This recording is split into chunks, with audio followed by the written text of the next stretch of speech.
Thank you, Mr. Chair. Representative Mannion, I'm sorry. Thank you. Thank you, Mr. Chair. Thank you to our witnesses. I'm glad to be here today to talk about the financial security of American workers and ensuring that employee benefits, including health and retirement benefits, are fully protected. When ERISA was signed into law over 50 years ago, Congress made an essential commitment to safeguard workers' hard-earned benefits and to ensure plan managers and fiduciaries operate by the highest standards. Over the years, Congress has worked to strengthen ERISA's provisions and protect the interests of plan participants and beneficiaries. And just this year, the Supreme Court, in a unanimous decision, reaffirmed workers' rights to have their day in court and recover what they've been owed when their retirement plan is mismanaged. Despite it being a unanimous decision, some members of the House and this committee have taken issue with it. We've heard a lot of attacks from the other side that class action lawsuits brought by employees are frivolous. And here today, some have suggested that the ERISA legislation does not benefit plan participants at all, but rather their attorneys. I was a teacher association president representing professionals, teachers, nurses, school psychologists, almost 400 of them over the course of 8 years. And in my experience with them, when individuals were impacted, they were simply trying to protect their livelihoods and hold fiduciaries accountable. Mr. Rivera, you've heard these same claims here today and before, that the ones that are benefiting most from ERISA litigation are the plaintiff's attorneys.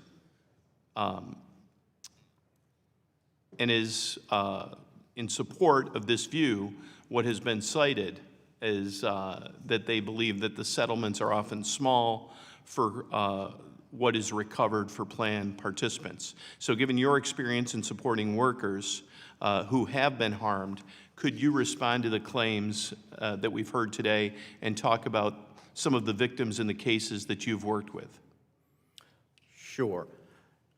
There is no question that strong enforcement of ERISA has led to better outcomes for plan participants and savers.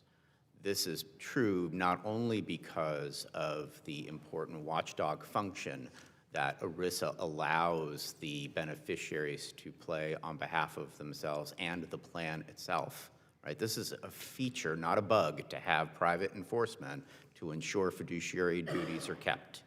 But importantly, in addition to the funds that are recovered for the individuals, which of course, when you total them in any given case, are going to be the vast majority of dollars recovered. So it's a little disingenuous to talk about the total recovery for the attorneys versus an individual when you have to multiply that by 300,000 or however many hundreds of thousands of people were harmed by the practices at issue in that case. But more importantly, what we see is behavioral change as a result of those cases. It's not just about the money, it's about the practices. It's about competing so that the fees that you charge are lower. As a result of litigation over the history of ERISA, the fees are lower for plan administration and investment. There are better practices with respect to due diligence. There's greater competition so that the ultimate beneficiaries here are the plan and the plan beneficiaries. Thank you, Mr. Rivera. I yield back. Thank the gentleman for yielding. And